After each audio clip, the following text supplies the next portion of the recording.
fronts or organizations, or we just rely on the Declaration of the United Nations, Mr. President? I suppose it should require an act of a court in the Philippines, no, to formalize the United Nations resolution declaring a terrorist organization as a proscribed organization.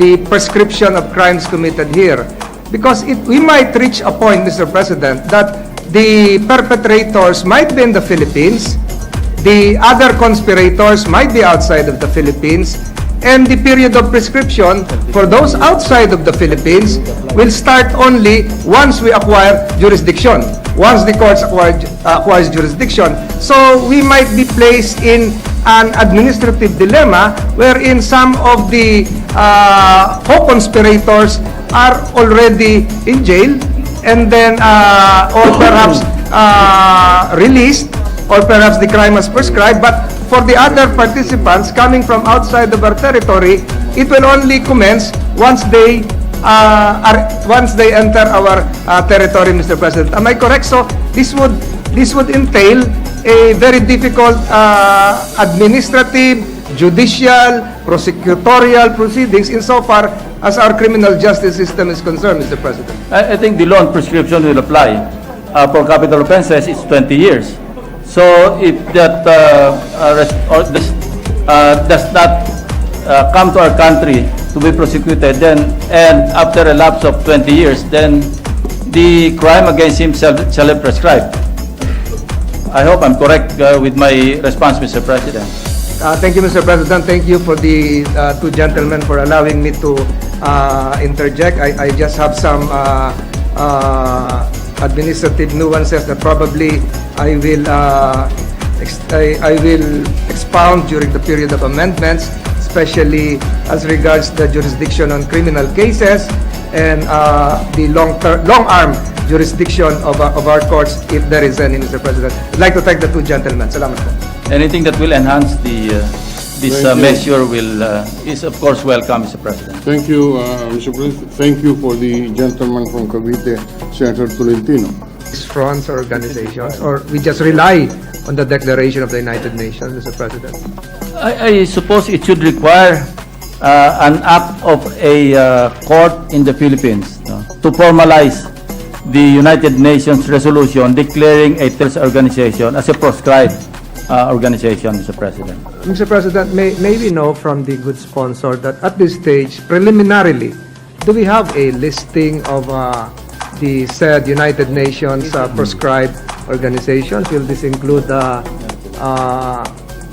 well-known Middle Eastern fronts that this representation mentioned during the interpellation granted by the good sponsor? You're referring to the UN list? Yes, Mr. President.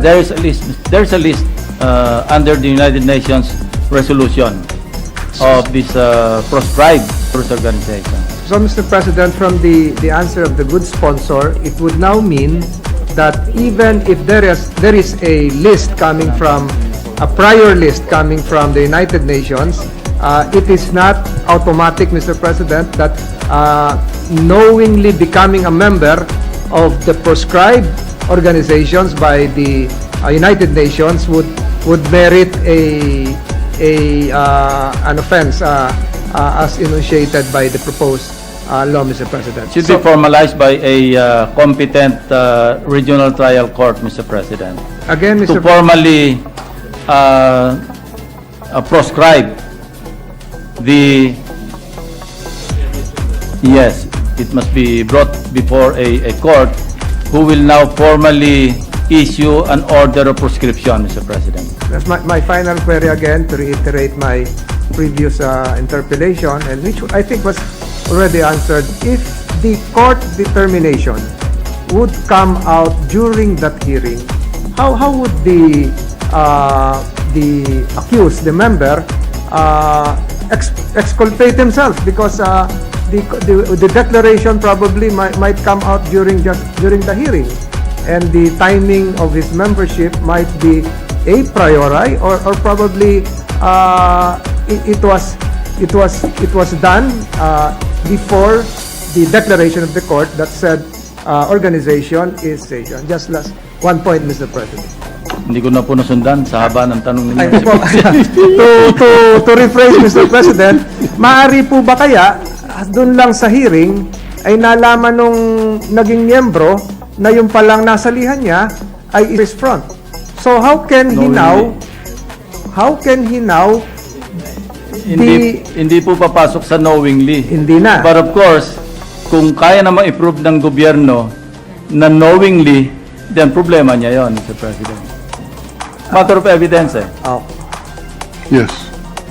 I thank the good gentleman and the minority Thank you. leader for the time Mr. given. I yield President, the floor.